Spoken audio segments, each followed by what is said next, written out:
예수님께서 십자가에서 순환을 당하시고 부활하신 다음에 하늘로 승천하시기 전에 40일 동안을 제자들에게 나타나 보이시면서 당신께서 정말 부활 승리하셔서 살아계심을, 진정 살아계시다는 것을 제자들에게 여러 가지 확실한 증거로 보여주셨습니다. 그리고 천국 복음을 저들에게 가르쳐 주셨습니다. 그리고 이렇게 40일을 지나시다가 영광 중에 천국으로 들려 이제 승천하셨는데, 승천하시기 전에 제자들에게 명령하신 말씀이 우리가 함께 읽었던 누가복음 24장 49절의 말씀입니다. 예루살렘을 떠나지 말고 기다려라. 무엇을 기다립니까? 아버지께서, 하늘 아버지께서 약속하신 것을 기다려라. 하늘에 계신 그 아버지께서 약속하신 것이 무엇입니까? 사도행전 1장에 보면 예수님께서 좀 더 자세히 말씀하셨는데요, 요한은 물로 세례를 베풀었거니와, 세례 요한은 물로 세례를 베풀었거니와 너희는 몇 날이 지나지 않아서 성령으로 세례를 받으리라. 구약의 선지자들을 통해서 하나님께서 약속하셨던 것이 있습니다. 요엘 선지자의 이 메시지를 들어보면 나중에 오순절에 베드로가 인용하는 말씀인데요, 말세에 내가 모든 육체에 내 성령을 부어주리니 너희 자녀들은 예언할 것이요 너희 젊은이들은 환상을 보고 너희 늙은이들은 꿈을 꾸리라. 말세에 남종과 여종에게 성령을 부어주시겠다고 하는 약속이 있었습니다. 예수님이 말씀하십니다. 내가 아버지께로 돌아가면 아버지께서 약속하셨던 그 성령을, 그 보혜사를 너희에게 보내어 주리라. 제자들이 예수님의 말씀에 순종해서 예루살렘을 떠나지 않고 함께 모여 기도에 힘쓰다가 오순절에 하늘이 열리고 성령이 불같이 저들에게 임하여 그 제자들이 성령의 세례를 받은 줄로 믿습니다. 오늘이 바로 이 제자들이 불같은 성령으로 세례를 받은 이 오순절 주일, 성령 강림절 주일인데요, 그래서 이 성령 강림절을 맞이하면서 오늘도 우리가 성령 충만을 사모하며 살아가야 할 이유를 하나님의 말씀을 통해 살펴보도록 하겠습니다. 2000년 전에 예루살렘의 그 마가의 다락방에서 함께 모여 열심히 기도하던 그 120명의 제자들에게 임하셨던 성령님은 오늘도 사모하는 심령에 찾아와 주시고 예수님께 우리의 삶을 온전히 다 위탁하며 순복하며 나오는 자들에게 충만케 하시는 줄로 믿습니다. 우리가 오늘 왜 성령을 사모하고 성령 충만을 사모해야 하는가? 첫째로, 성령이 임하시면 그리스도의 복음의 증인답게 살 수 있는 능력을 받게 됩니다. 제자들에게 이 성령의 오심을 기다리라고 말씀하신 예수님께서는 너희들이 위로부터 능력으로 덧입혀질 때까지 기다려라 말씀을 하십니다. 성령이 임하시면 우리에게 능력이 부어진다는 뜻입니다. 그리스도의 부활의 증인으로 살아갈 수 있는 영적인 능력이 임하는 것이요, 하나님께서 우리에게 맡겨주시는 그 사명을 충성스럽게 수행하며 감당할 수 있는 권세와 능력, 권능이 임한다는 것입니다. 사도행전 1장 8절입니다. 오직 성령이 너희에게 임하시면 너희가 권능을 받고 예루살렘과 온 유대와 사마리아와 땅끝까지 이르러 내 증인이 되리라. 이 말씀을 뒤집으면 성령을 받지 아니하면 예수 믿는 사람답게 살아갈 수가 없다는 뜻입니다. 아무리 오랫동안 교회를 다녔어도 성령을 받지 아니하면 예수님을 제대로 따라갈 수가 없고, 예수님이 살아계신 하나님 되심을 우리의 삶을 통해, 우리의 언어와 우리의 행실을 통해 증거하며 살아가는 예수님의 이 부활의 증인답게 살아갈 수가 없다는 것입니다. 기독교는 훌륭한 도덕적인 가르침과 이 윤리를 따르는 도덕 수양을 하는, 인격 수양을 하는 종교가 아니라는 것입니다. 물론 성경은 가장 높은 수준의 도덕과 윤리를 우리에게 제시해 주십니다. 그런데 기독교는 이런 훌륭한 도덕적인 교훈을 배워서 내가 최선을 다해 실천하면서 좀 더 깨끗한 삶과 고상한 인격으로 더 높은 도덕의 경지로 나아가는 자기 수양의 종교가 아닙니다. 살아계신 하나님의 아들이신 예수님을 인격적으로 만나야 하는 줄로 믿습니다. 하나님의 아들이신 예수님께서 나와 나의 모든 죄와 허물을 친히 담당하시고 십자가에 달려 돌아가실 뿐만 아니라 3일 만에 죽음에서 부활하시면서 그 죄와 사망의 권세를 무장해제하신 지금도 살아계신 하나님의 아들 되심을 나의 온 마음을 다하여 믿고 그걸 고백하는 것입니다. 그 예수님이 나의 인생의 구원자가 되시고 나의 왕이 되심을 고백하는 것입니다. 그래서 그 예수님께 내 마음을 열고 내 삶의 주인으로 모셔드려야 합니다. 우리의 삶의 주도권을 예수님께 이양하는 것입니다. 예수님께 주님 이제부터 내 삶을 인도해 주시옵소서. 지금까지 내 지식, 내 경험, 내가 아는 대로 살아왔지만 좌충우돌하며 때로는 갈 길을 잃어버리는 문제를 해결할 수 없는 능력 없는 나의 인생, 내 삶을 주님이 인도해 주시옵소서. 진솔한 마음으로 겸손히 주님 앞에 우리의 마음을 열고 예수님을 모셔드릴 때 주님께서 우리의 삶에 찾아오시는데 예수 그리스도의 영, 성령으로 임하시는 줄로 믿습니다. 이렇게 예수님의 영, 성령을 마음에 모시고 그 성령의 인도하심을 따르며 성령의 그 능력을, 도우심을 힘입어 살 때 우리는 예수 믿는 사람답게 살아가게 되는 줄로 믿습니다. 성령이 우리 마음에 임하시면 하나님의 말씀을 읽을 때 깨달음이 임합니다. 첫째는 성령이 우리 마음에 임하시면 하나님의 뜻을 알고 싶어서 하나님이 우리에게 하시는 말씀을 알고자 성경을 읽게 되고 그 성경을 읽을 때 깨달아지고 그것이 믿어집니다. 그 말씀에 순종하고 싶어집니다. 무엇보다 순종할 수 있는 능력이 부어지는 줄로 믿습니다. 그러니까 예수님의 영을, 성령을 우리의 마음에 모시지 않으면 아무리 교회를 오래 다녔어도 그리스도인답게 살아갈 수가 없다는 것입니다.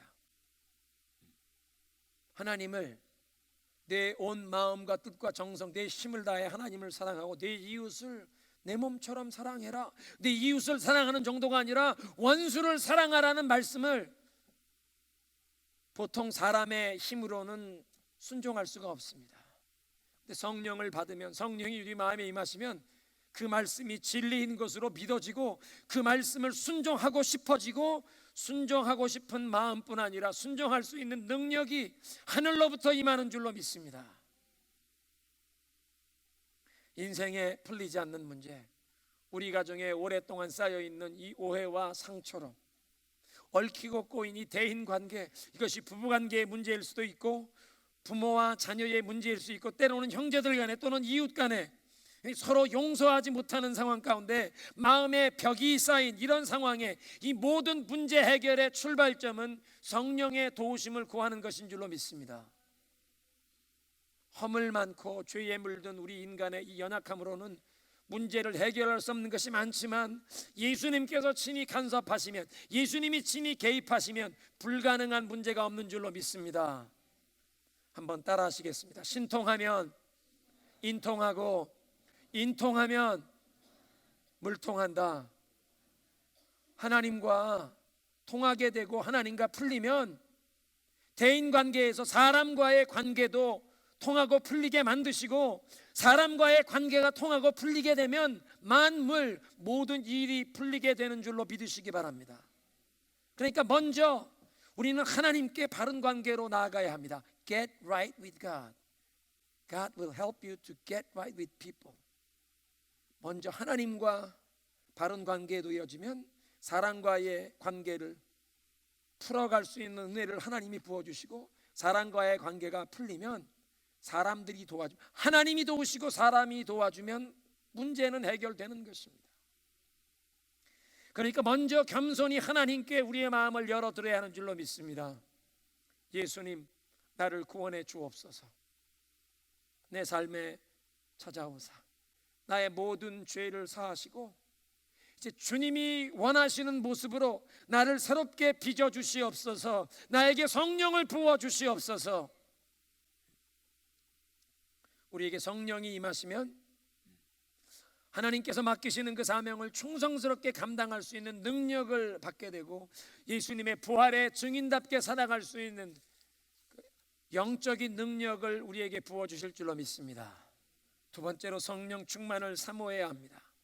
과거에 이미 예수님을 내 마음속에 영접한 적이 있고 그 성령의 역사를 내가 경험한 적이 있다고 할지라도 요즘 내 마음대로 살면서 주님의 인도하심을 제대로 따르지 아니했다면 성경이 말씀하십니다. 성령의 이 불같은 감동을 소멸하지 말라. 성령의 불을 소멸하지 말라. 성령을 근심케 하지 말라고 했는데 근래에 주님께 순종하기보다는 내 마음과 내 생각대로 내 뜻대로 살아왔다면 오늘 이 시간이 바로 예수님이 나의 인생의 구원자가 되시고 내 인생의 주인이 되시고 내 인생의 왕이 되심을 다시 한번 고백하는 시간이 되어야 할 줄로 믿습니다. 에베소서 5장에 사도 바울은 술 취하지 말고 성령으로 충만함을 받으라고 명하십니다.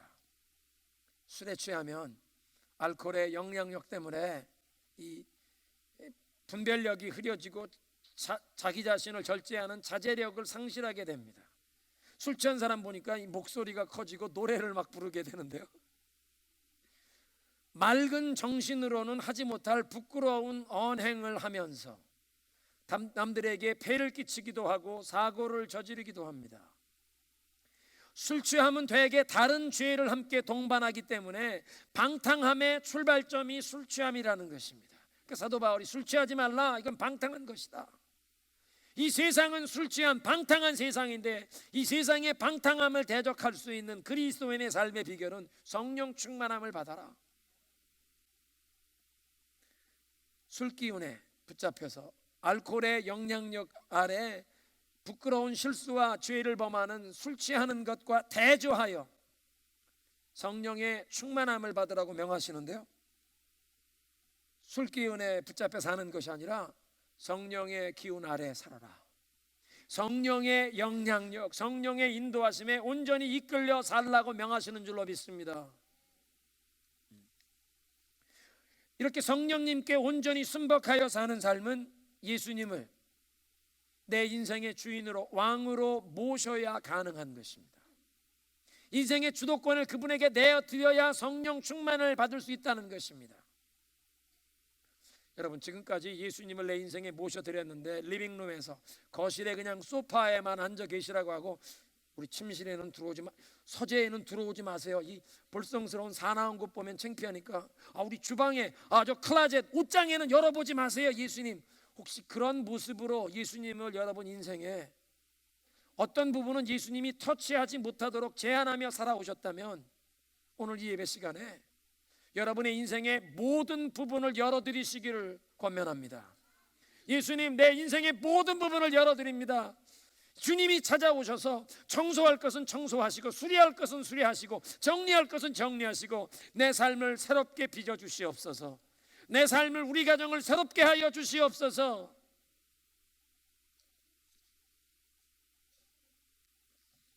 예수님께 삶의 주권을 내어드리며 온전히 주님의 인도하심에 따르기를 원할 때 성령 충만을 받게 될 줄로 믿습니다.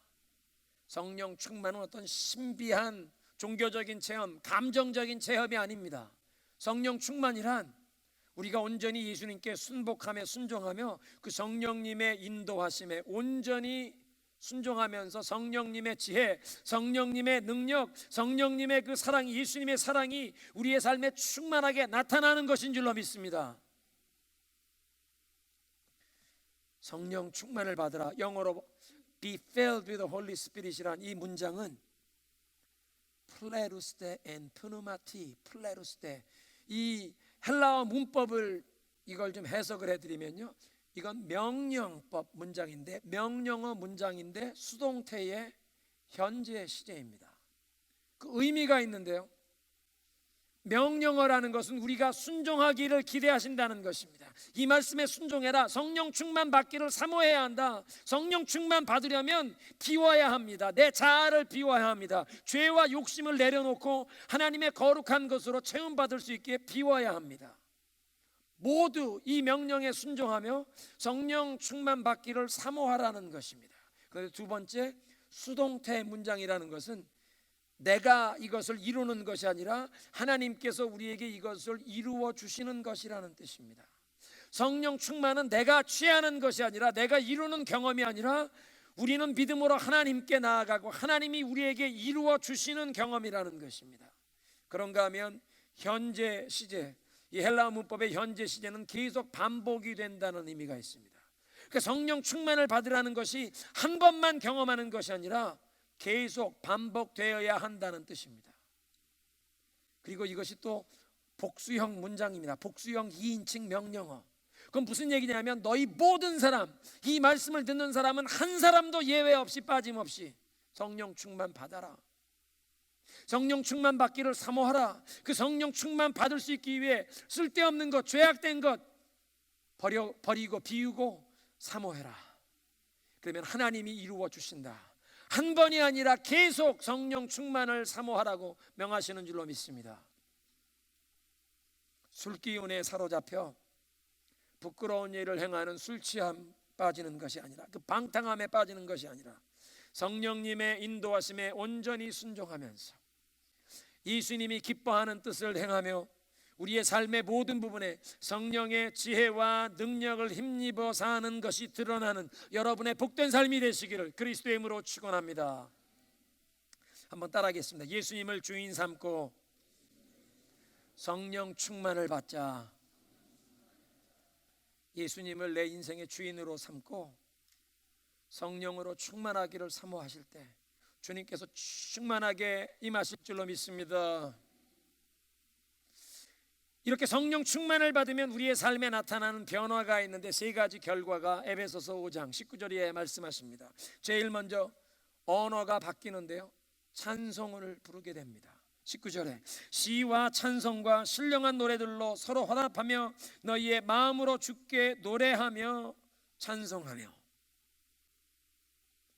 방탕한 세상은 술에 취하면 노래를 부르는데, 성령에 충만한 사람들은 성령이 우리 마음 가운데 기쁨을 주셔서 콧노래가 절로 나오게 될 줄로 믿습니다.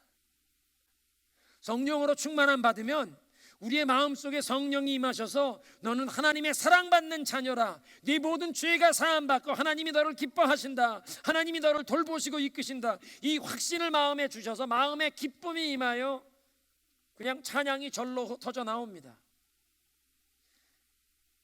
샤워하시면서 목욕하시면서 이렇게 노래 부르시는 분들이 계신데, 성령을 충만하게 받으면 샤워하는 게 아닌데도 콧노래가 절로 나옵니다. 그런데 찬송은 분명 우리가 하나님께 올려드리는 우리의 입술의 제사인데, 성도들이 함께 모여 찬송을 부를 때 그 찬송을, 내가 주님께 향하여 찬송을 부르는데 그 찬송을 듣는 사람들의 심령에도 하늘의 은혜가 임하게 됩니다. 이게 회중 예배에 참석하는 축복의 한 가지인데요, 우리가 함께 모여 예배를 드릴 때 찬송을 주님께 부르는데 내 마음에 하나님을 향한 이 사랑의 고백을 진실한 마음으로, 이 사랑과 감사를 마음을 다해 표현하는데, 내가 하나님께 이 찬양을 부르는데 함께 예배에 참석한 사람이 내가 하나님께 드리는 이 찬양을 들으면서 그들의 영혼에도 하늘의 은혜가, 감동이 임하는 것입니다. 심지어는 내가 하나님 앞에 진정 죄를 뉘우치는 마음으로 천부여 의지 없어서 손들고 옵니다. 통에 자복하는 마음으로 진실된 이 회개의 고백을 찬양하는데, 그걸 듣는 사람의 마음속에도 회개의 영이 임하는 것입니다. 함께 모여 예배하는 자리에 나아가는 이 축복을 놓치지 마시기 바랍니다. 주님을 향한 찬양, 내가 찬양을 부르는데 함께 성도들과 함께 찬양을 부르며 함께 우리에게 임하는 은혜를 누리는 것입니다. 두 번째 변화된 모습은 감사하게 됩니다. 20절에 범사에 우리 주 예수 그리스도의 이름으로 항상 아버지 하나님께 감사하며. 성령의 충만함을 받으면 언어가 변화가 돼서 처음엔 찬송을 부르게 되고 감사가 우리의 입에서 항상 흘러가게 됩니다. 믿음의 시야로 바라보면 우리의 삶은 감사로 충만한데, 육신의 정욕에 끌려서 욕심과 죄의 유혹으로 어두워진 시각으로 바라보면 우리의 삶에 불평과 불만이 생겨나게 됩니다. 남과 비교하면서 나는 없는데 저 사람에게 가진 것을 보면서 불평 불만하게 됩니다. 아니, 저 사람은 뭐가 잘나서 나보다 잘난 건 없는 것 같은데 저 사람은 저런 게 있고 왜 나는 없나 불평하게 되는데, 믿음의 시야로 바라보면 우리 인생은 감사 충만입니다. 요즘 우리가 새벽마다 민수기에 있는 말씀을 함께 묵상하고 있는데요, 그 민수기에 있는 말씀, 어제 함께 묵상했던 말씀 보니까 이스라엘 백성들과 함께 섞여 사는 다른 민족 사람들이, 이스라엘 백성들이 애굽에서 출애굽할 때 이 사람들은 본래 여호와의 백성, 야곱의 후손들이 아니었는데 소수민족으로 애굽이라고 하는 그 강대국에 끌려와서 이주민 노동자였는지 노예 생활하던 사람들이 이스라엘 백성들이 하는 거 따라 흉내내면서 자기들도 출애굽을, 6월절에 이들도 무슨 구원을 경험하고 출애굽을 따라하게 되었습니다. 근데 본래 여호와 신앙이 없던 자들이니까 이들 마음속에 옛날 습관, 옛날 버릇이 나와서 고기를 먹고 싶은 뭐 이런 욕심의 불평을 하는데, 그 불평 때문에 이스라엘 백성들도 함께 불평 원망에 빠집니다. 불평 원망이 전염이 되어 나갑니다. 그 말씀 전해 보면 백성들이 하나님께 불평하고 원망해서 여호와의 불이 임하여 진영의 가장자리를 불태운다. 여러분, 여호와의 불이 감사하는 사람의 이 예배의 제단에 여호와의 불이 임하는 것은 기도의 응답이요 축복인데, 원망하는 사람에게 여호와의 불이 임하는 것은 심판의 불로 임하는 무서운 재앙입니다. 성령이 충만함을 받으면 우리의 입술에서 불평과 원망은 없어지고 감사의 언어가 충만해질 줄 믿습니다. 성령의 충만함을 받으면 언어가 바뀌는 것입니다. 미국에 이민 오시면 새로운 언어를 배우셔야 합니다. 제일 먼저 Thank you 배우셔야죠, 그죠? Thank you, I am sorry, excuse me 배우셔야 합니다. 오래 이거 연습하다 보면 Thank you 발음도 좋아지시고, 이 한국말이 유창한 것처럼 영어도 유창해지면 얼마나 좋겠습니까? 근데 더 중요한 것은 혹 미국 시민권을 따서도 영어가 유창하지 않아도 천국 시민권을 얻었으면 천국 시민의 언어가 유창해져야 할 줄로 믿습니다. 성령 충만함을 받아서 우리의 입술의 언어가 찬양과 감사의 언어가 되어야 할 줄로 믿습니다. 불평과 원망의 언어가 아니라 찬양과 감사의 언어에 유창해지셔야 합니다. 세 번째로 성령 충만 받은 자에게 나타나는 변화는 대인관계에서 상호 순복하며 섬기게 됩니다. 21절에 보니까 그리스도를 경외함으로 피차 복종하라. 성령 충만을 받으면 마음에 기쁨이 임하여 찬양을 부르게 됩니다. 마음이 기뻐서 찬양을 부르며 살다 보면 무슨 일을 만나든지 감사하게 됩니다. 마음에 기쁨이 임하여 찬양을 부르고 항상 감사하면서 살게 되면 이 기쁨과 감사 때문에 내가 뭔가 주님께 뭔가 해드리고 싶고 봉사하고 싶어집니다. 마음에 기쁨과 감사가 넘쳐서 주님께 봉사하고 싶어서 주의 몸된 교회, 주님이 사랑하는 주의 백성들을 섬기는 봉사를 하면서도 기쁨을 누리게 될 줄로 믿습니다.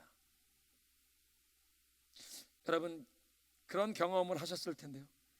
노래를 부르는데 그 노래 막 이 흥이 나면, 그러니까 노래를 그냥 입술로만 부르는 게 아니라 정말 마음으로 이게 노래가 와 닿고 노래를 부르다 보면 그냥 노래만 부르는 게 아니라 몸이 덩실덩실 춤을 추게 됩니다. 글쎄, 우리 찬양대도 덩실덩실 춤을 추시면서 노래를 부르다 보면 댄스가 나오는데, 오늘 이 성령 충만한 사람의 삶에 나타나는 변화를 보니까 먼저 언어의 변화로 찬송을 부르게 되고 감사가 나오는데, 찬송과 감사가 삶에서 끊이지 않아서 덩실덩실 춤을 추듯이 되는 것이 봉사하는 것입니다. 마음속에 감사와 찬양이 끊이지 않으니까 덩실덩실 춤을 추듯이 되는 것이 봉사로 나오는 것입니다. 성령의 사람의 춤은 봉사입니다. 그 봉사하며 기쁨을 누리게 될 줄로 믿습니다. 오늘 말씀을 정리하겠습니다. 성령을 받지 않고는 그리스도인으로 살아갈 수가 없다는 것입니다. 그래서 그리스도의 부활의 증인답게 살아갈 수 있는 능력을 받기 위해서라도 주님, 나에게 성령을 부어주옵소서. 우리의 마음을 열고 예수님, 내 삶에 찾아오셔서 내 모든 죄를 사하시옵소서.